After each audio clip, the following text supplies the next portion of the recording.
رسول الله صلی الله علیه وسلم خاتم النبیین دی.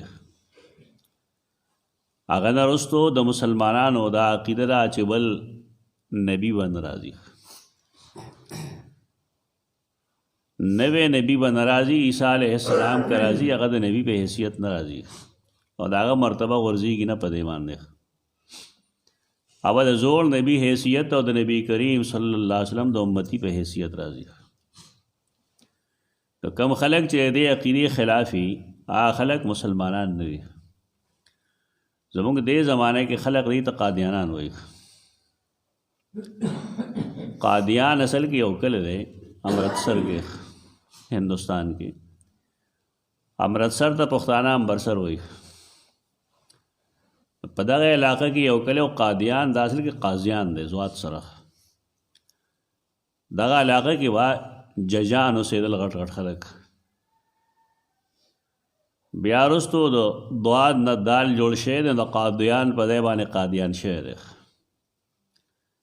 دغلته یو سړی پیدا شوی هغه ته به مرزا غلام احمد وی قادیانی. یې د قادیان باشنده و.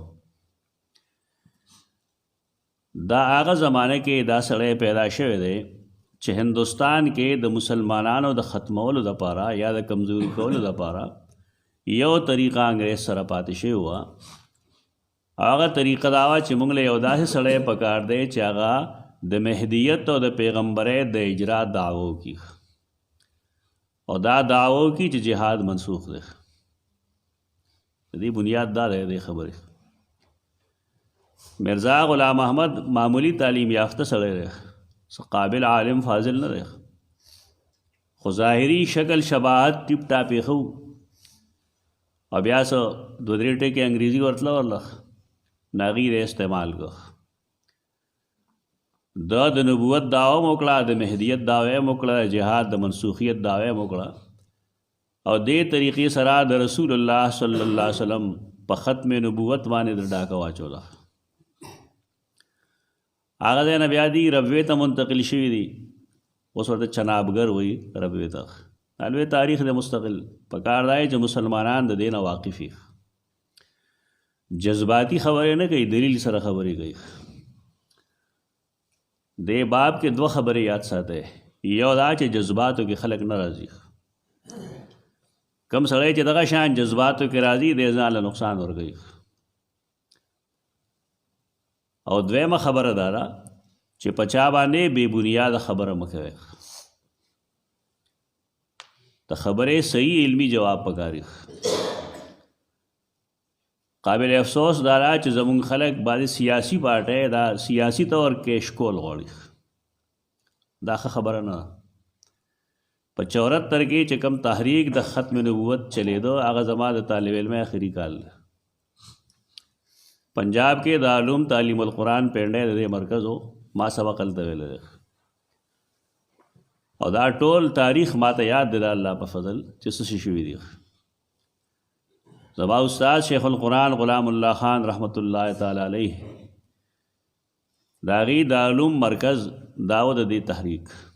شورش کاشمیری، مولانا محمد یوسف بن نوری رحمه الله، مولانا مفتی محمود رحمت الله تعالی علیه، دا بشمیره خلک دا به راتلل دلته کې جلسې به کېدې. ټول تاریخ نه زه واقف یم ولې شوې ده، په څه طریقه شوې ده. او بیا هغه ځوان چې د هغه په لاس باندې الله رب العزت دا مسله حل کړې ده، نن خلک هغه نه پېژني، خو هغه ته وایي ذوالفقار علي بټو. خلک کار څومره هغه ته خیرې کوي، خو موږ هغه ته رحمت الله تعالی علیه وایو. د هغې وجه دا ده چې د قادیانانو په کافر کېدو باندې کې د هغه بنیادي لاس دی او د پاکستان قانون کې دا شی د هغه په لاس داخل شوی دی. ټیک دا به ګناهګار سړی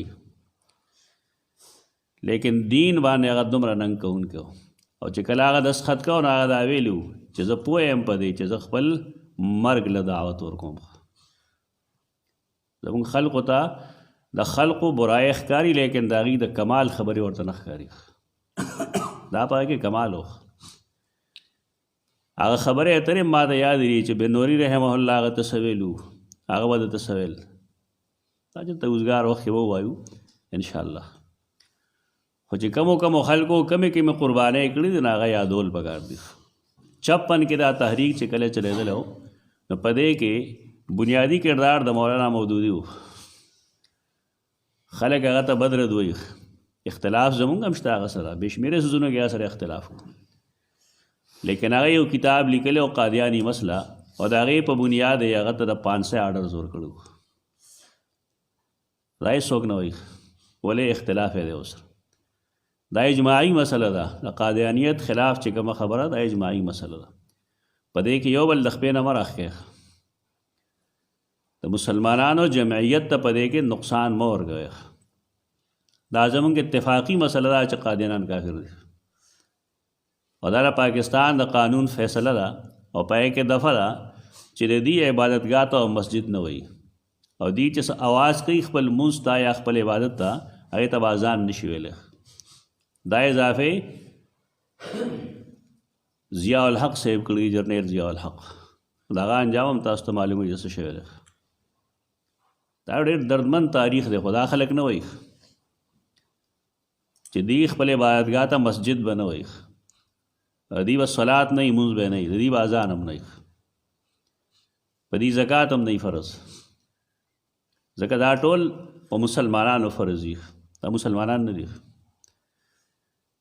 دا غیر مسلم دي. د هغې وجه دا ده چې دی د ختم نبوت یو بنیادي عقیده ده، په هغې باندې ډاکه اچولې ده، د هغې منکر دي، د پیغمبرۍ د جاری ساتلو قایل دي.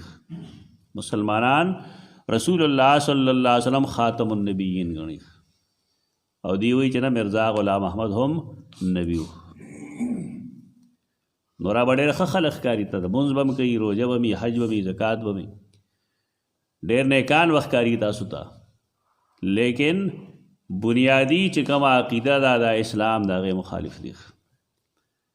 بیا مسلمانانو کې هم ډېر عجیبه رزیل خلک دی. ما ته یو سړی معلوم دی د خپل کلي کې، یو بینک ته موږ تللي وو، نو هغه ځان د زکات نه جدا کوو چې زه د زکات نه ورکوم. یو فام هغې ورکړه، په هغې کې لیکلي وو چې ولیکه چې زه قادیانی یم، نو هغه ولیکل زه قادیانی یم، دې دپاره چې د زکات نه مستثنا شي. یعنې زمونږ خلک خپل ایمان د یو 100 پیسو دپاره هم خرڅوي. دا ډېر غلط اندازونه دي، ډېر غلط طریقه ده. نو یو سړی چې په خولې کلمه د لا اله الا الله وایي، لیکن د هغه په عمل کې د اسلام خلاف، د هغه په عمل کې د اسلام د بنیادي عقیدې خلاف څه شی راشي، اته بیا موږ مسلمان نه وایو. البته مونځ نه کوي بالفرض، نو موږ به وایو دی د کفر دایرې ته ور داخل شوی، پوره مسلمان نه دی. یو دا شهادت